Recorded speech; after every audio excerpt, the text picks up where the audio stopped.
Okay, you guys, I am almost done knitting this Kal shawl. Almost there. So now the question is, what do I knit next?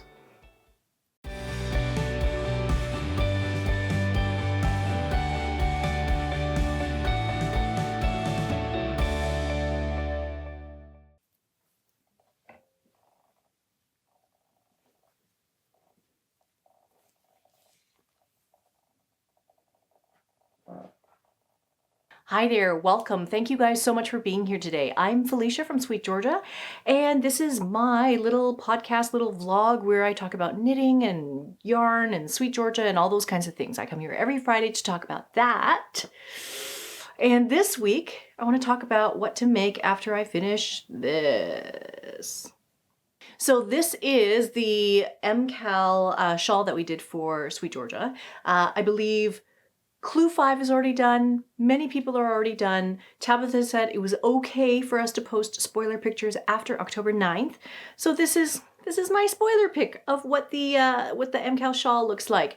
I am so close to finishing. I have finished this end. So you can see it finishes off with this cute little lace edging and then a little line of color. The cast off edge is with one of the colors, so that's nice and poppy. I really like how the colors have migrated through this entire shawl. I think it's really, really beautiful, and the gradient effect is really, really cool. This is just 3 colors, but it really maximizes the use of each one of those colors. It is a symmetrical shawl, so you can see from what I said in previous episodes, we started in the middle and we cast on just a few stitches. It works out into a square format, and then it gets divided in half, and then each half is worked out. Yeah. And so I'm almost done the other end. I'm on the white section, or the light section. I chose linen. The colorway is linen. I chose to work it in Cash Luxe Spark. So there's like a little bit of sparkle. You can't really see it on the video, but if you saw me live in person, you would be able to see the sparkle. But yeah, I'm enjoying this knit. It's been really fun to knit, easy to knit. I knit this in the car. I knit this while watching TV. I go back and forth between practicing my continental knitting and knitting with my English style with the yarn in my right hand. So yeah, I've been quite enjoying this project. But honestly, I think I have made lots of things this year, more so than in other years. This year has been kind of like a revitalization for me, I guess. Like, I feel like I have a little bit more time to knit. I have a bit more time in the evenings now.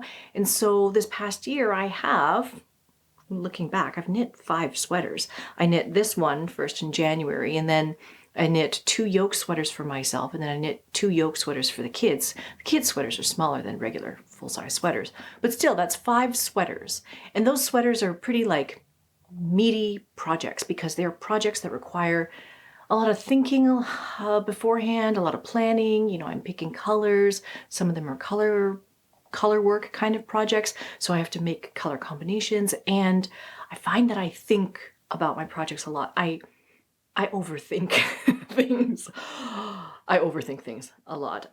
So, you know, what I was thinking about after finishing the sweater for Russell and now finishing this Kal shawl project, I'm thinking, well, what am I going to make next? And of course, you know, I have lots of things in my queue. I have lots of things that I want to make. Lots of projects that are really inspiring and exciting for me. But what I was thinking about was maybe just taking like a breather, like taking a quick break. And there's this phrase that I just can't get out of my head this week, and it's this idea of a palate cleanser.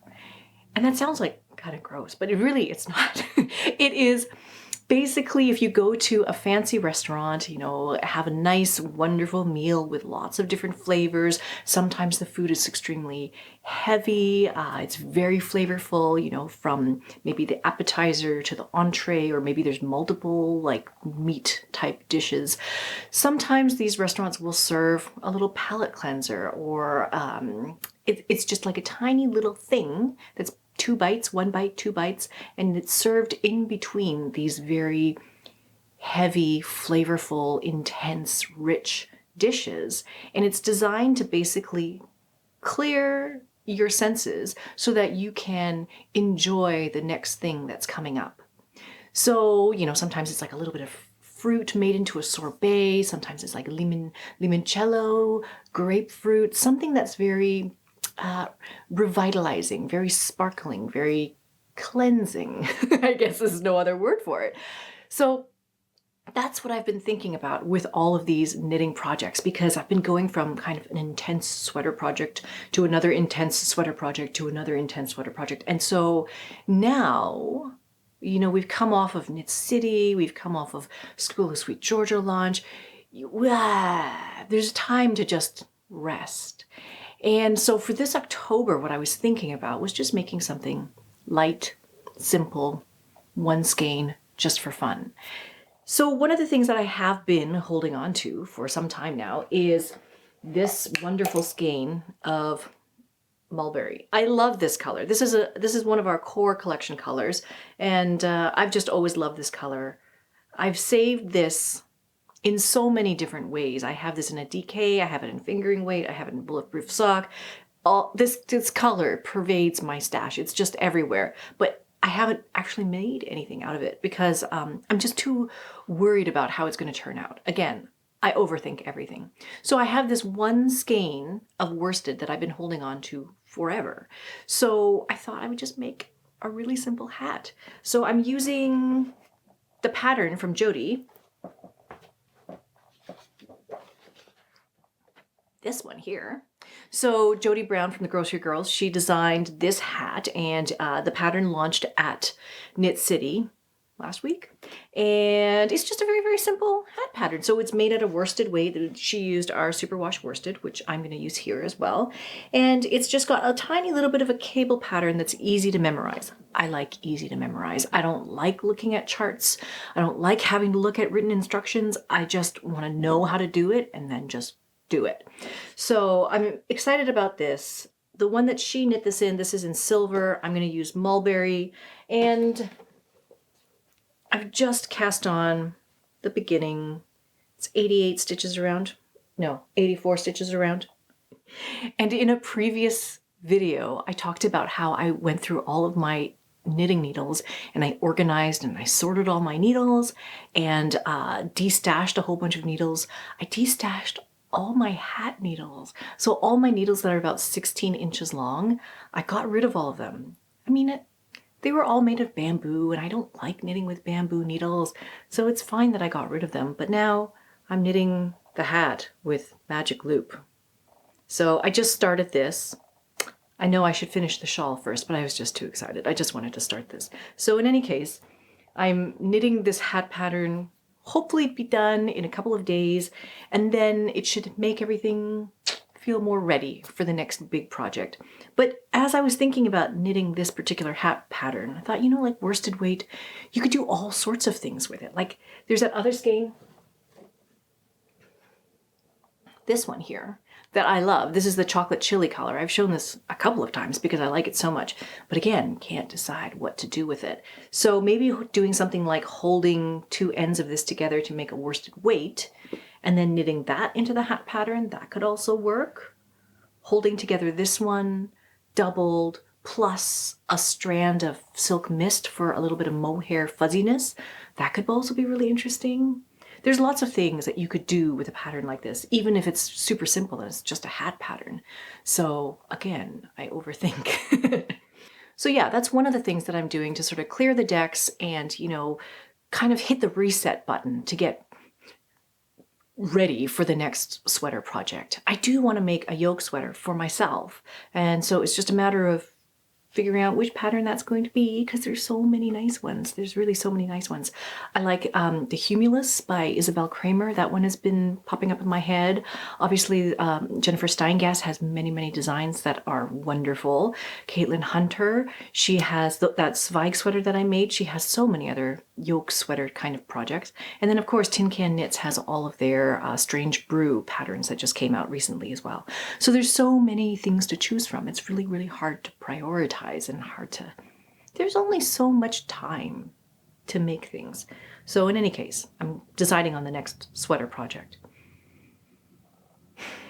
Another thing that you could do, or I could do, if you really want to just have a simple, easy project to clear the decks and just kind of, get set for the next thing, is just to have a pair of socks on the go. So I know I was talking back and forth with Tabitha. Tabitha's our design director at SweetGeorgia. And, we've just come off of this season where we have worked really, really hard to, launch a bunch of things in September. And so she produced the knitwear design collection, the crochet design collection.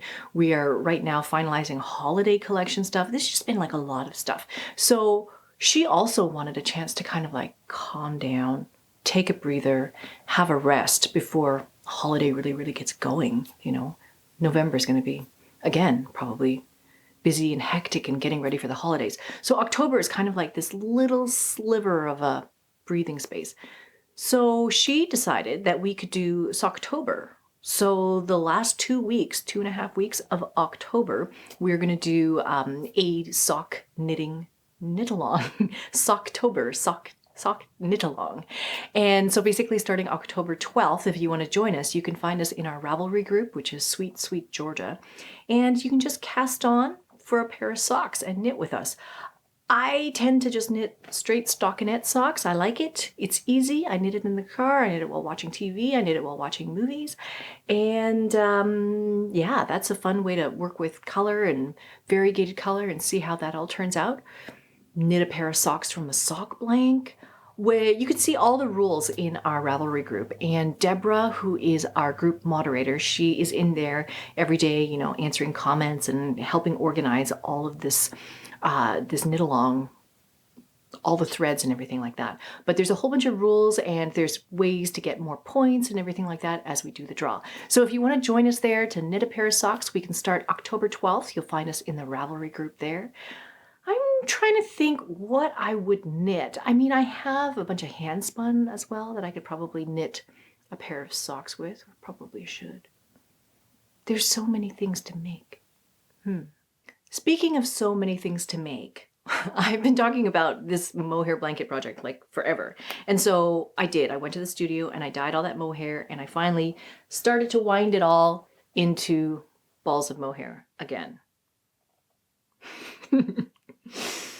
I was going to do a live stream this Friday, which is today while you're watching it, and basically wind all these balls. But then I discovered that each of these balls takes about 6 minutes to wind each ball.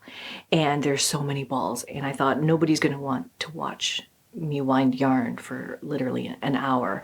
So I wound all the balls already. And I'm going to be winding a warp on the live stream when this comes out on Friday. So this is my way of getting this blanket on the loom, is I have to make an appointment, you and me. We're gonna do the live stream and I'm gonna warp for the loom. So yeah, if you guys wanna join me there, it'll be noon Pacific Standard Time, Friday, which is the day that you're watching this.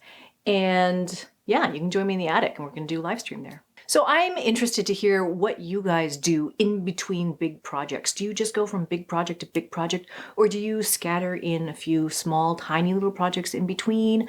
Are you guys thinking about holiday knitting right now? Are you thinking about gift knitting? One thing I want to point you guys to is Curious Handmade. She has a knitting planner, knitting holiday planner. So if you're thinking about knitting gifts for your loved ones for the holidays, you might consider looking at her planner, because it takes into consideration, a realistic view of how much time you have between now and the holidays, how much time you have to knit, and how many items you actually want to make and gift. She has some tips and all these kinds of things. So I'll make a link down in the description below, and then you can find Helen Stewart at the Curious Handmade about that as well. It's a very, very, very handy little planner.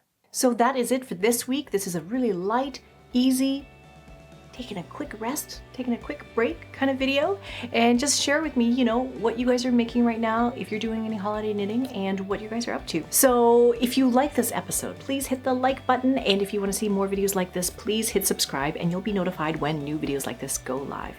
Thank you guys so much for watching, and I will see you in the next one, or see you in the live stream in a couple hours. Bye.